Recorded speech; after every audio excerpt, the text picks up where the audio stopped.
నిత్యం మన ఇంటి దగ్గర కానీ ఇళ్లల్లో కానీ చుట్టుపక్కల పరిసర ప్రాంతాల్లో మనం ఎలకలను చూస్తూనే ఉంటాం. అవి ఏంటంటే మన ఇంట్లో అయితే పుస్తకాలు కొట్టేయడమో, లేదు అనుకుంటే వంటగదిలోకి వెళ్ళి ఏదైనా తృణధాన్యాలు కానీ తినేటువంటి వస్తువులు ఏదైనా కనపడితే తినేయటమో, లేదా ఇంపార్టెంట్ థింగ్స్ని కొరికేయటమో చేస్తూ మనల్ని నిత్యం ఇబ్బంది పెడుతూనే ఉంటాయి. సో అలాంటి సందర్భాల్లో మనం ఏం చేస్తాం, వీళ్ళని ఎలాగైనా చంపాలని చెప్పి ఏ ఎలకల మందో బోనో తీసుకొచ్చి వాటిని చంపేటువంటి ప్రయత్నం చేస్తూ ఉంటాం. కానీ ఇలాంటి ఎలకలు మాత్రం జైల్లో ఉన్నటువంటి ఇద్దరు ఖైదీలకు మాత్రం ఒక ఉపయోగపడే పని చేయటం వల్ల ఆ ఇద్దరు ఖైదీలు నిర్దోషులుగా బయటకు రావడం అనేది జరిగింది.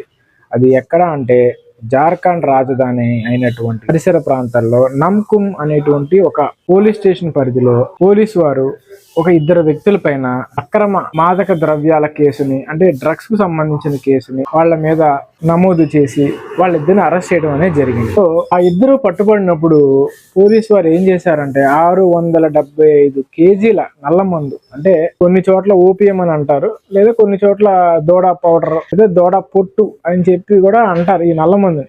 సో పోలీసు వారు ఏం చేశారంటే ఈ 675 కేజీల గల ఈ నల్ల మందుని 46 సంచుల్లో నిల్వ ఉంచి ఒక గోడౌన్ లాంటి ప్రాంతంలో ఉంచారు. అంటే దీన్ని ఒక సాక్ష్యంగా కోర్టులో ప్రజెంట్ చేయడం కోసం అని చెప్పి పోలీసు వారు వారికి సంబంధించిన ఒక భద్రతా రూమ్ లో దీన్ని నిల్వ ఉంచారు.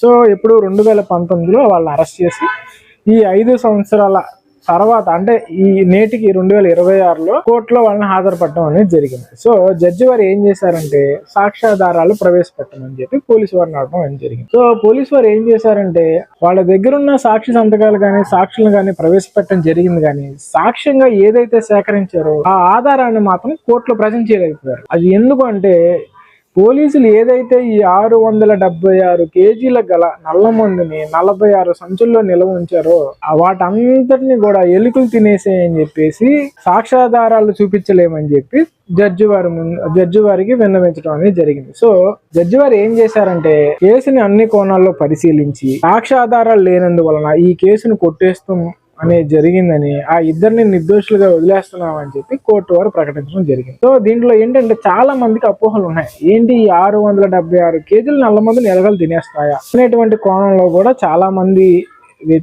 ప్రశ్నించడం అనేది జరిగింది. అనేకమైనటువంటి అపోహలు కూడా రావడం జరిగింది. సో ఒక కోర్టు తీర్పు ఇచ్చిందంటే దాంట్లో ఎంతో లోతుగా విశ్లేషిస్తే తప్ప ఆ నిర్ణయానికి రారని చెప్పి పోలీసు వారిని మందలించి, మీరు సాక్ష్యాధారాల్లో ఇలా నిర్లక్ష్యంగా ఇలా ఉంటే ఎలాగని వాళ్ళు మందలించి ఈ కేసు కొట్టేస్తున్నాం అని చెప్పి వాళ్ళిద్దరు ఖైదీలని మాత్రం నిర్దోషులుగా విడుదల చేయడం అనేది మాత్రం జరిగింది ఈ కేసు విషయం.